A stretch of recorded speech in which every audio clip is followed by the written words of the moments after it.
अल्लाहुम्मा सल्ली अला मुहम्मद व अला आलि मुहम्मद। लाखों करोड़ों दरूद जनाब मुस्तफ़ा हज़रत मोहम्मद सल्लल्लाहु अलैहि वसल्लम पर और उनकी हाल पर। अस्सलामु अलैकुम मोहतरम व्यूवर्स, उम्मीद करती हूँ आप सब खैरियत से होंगे। रब्बे अज़्ज़ व जल से दुआ है कि आप सबको अपने हिफ्ज़ व ईमान में रखें।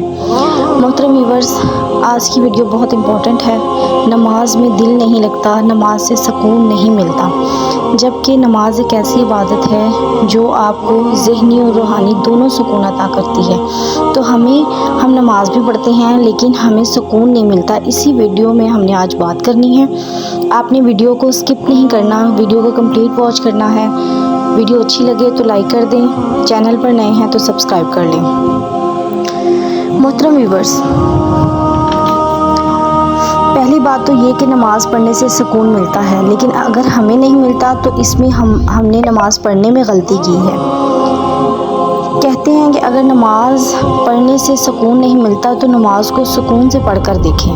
नमाज को सुकून से कैसे पढ़ें? जब नमाज पढ़ते हैं तो उस वक्त घर के काम, इधर उधर के ख्यालात में ही हम गुम रहते हैं, जिसकी वजह से हमें एहसास ही नहीं होता और नमाज कंप्लीट हो जाती है। तो मोहतरम व्यूवर्स, ऐसी नमाज पढ़ने से हमें क्या सुकून मिल सकता है? बिल्कुल भी नहीं। मैं आपसे एक जो है ना वो चुटकुला शेयर करती हूँ। एक साहब थे जो कि इशा की नमाज बाजमात अदा करने के लिए हमेशा मस्जिद आते थे। तो एक दफ़ा आते हैं तो देखते हैं कि नमाज जो है वो बाजमात अदा हो चुकी है, तो बहुत ज़्यादा अफसरदा होते हैं। किसी ने पूछा कि आपको वाकई में इतनी मोहब्बत है जमात के साथ नमाज़ पढ़ने में जो आप इतना अफसरदा हो रहे हैं? तो उन्होंने बताया कि मैं इमाम साहब के साथ जब जमात के साथ नमाज़ पढ़ता हूँ 4 रकत, तो साथ साथ मैं अपनी दुकान का हिसाब कर लेता हूँ। आज तो नमाज हो गई है, अब नमाज अलग पढ़नी पड़ेगी और हिसाब अलग करना पड़ेगा। तो मोहतरम व्यूवर्स, ऐसी ही नमाज़ों का हमारा हाल है। हम भी इसी तरह की नमाज़ें जो हैं वो पढ़ते हैं। जो काम करते हैं वही नमाज में सारा सोच रहे होते हैं, ऐसे कर लेते ऐसे कर लेते। तो ऐसे नमाज़ पढ़ने से कैसे सुकून मिल सकता है? अब तो ये क्लियर हो गया कि नमाज से सुकून क्यों नहीं मिलता, क्योंकि हम नमाज को सुकून से नहीं पढ़ते। अब आते हैं इस तरफ कि कैसे नमाज पढ़ी जाए। तो इसका आसान और बेहतरीन हल है कि नमाज को तर्जमे के साथ याद कर लें। चाहिए तो हमें है कि हम पूरा कुरान तर्जमे के तफसीर के साथ पढ़ें, लेकिन अगर पूरा नहीं तो कम से कम नमाज में पढ़ने वाला कुरान हमें तर्जमे के साथ याद होना चाहिए। हर रुकन जो नमाज का आप अदा कर रहे हैं वो आपको पता होना चाहिए कि आप क्या कर रहे हैं। नमाज बेसिकली हाज़री है रब्बे करीम के सामने, लेकिन हमें एहसास ही नहीं होता कि हम कितनी बड़ी हस्ती के सामने सजदा कर रहे हैं, रुकू कर रहे हैं, क़याम कर रहे हैं। हमें इस चीज़ का एहसास ही नहीं होता और हमारी नमाज कंप्लीट हो जाती है।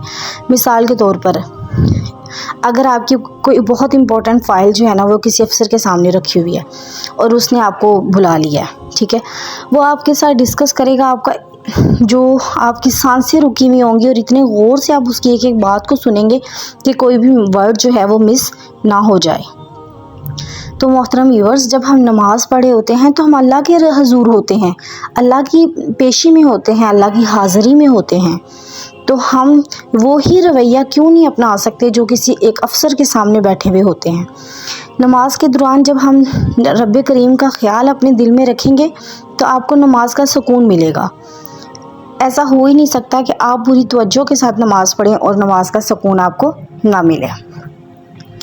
थोड़ा सा अपने आप को मॉडिफाई करें, अपने रवैये को, अपने बिहेवियर को नमाज़ पढ़ने के दौरान, फिर आप देखिएगा कि आपको चस्का पड़ जाएगा और आप फिर इधर उधर अपने जहन को जाने ही नहीं देंगे और पूरी तवज्जो के साथ नमाज़ पढ़ेंगे। थोड़ी सी प्रैक्टिस की ज़रूरत है और थोड़ी जो अटेंशन देनी है अपने नमाज में, तो इंशाअल्लाह ताला बिशमोल मेरे हम सबको नमाज का सुकून जो है वो ज़रूर मिलेगा।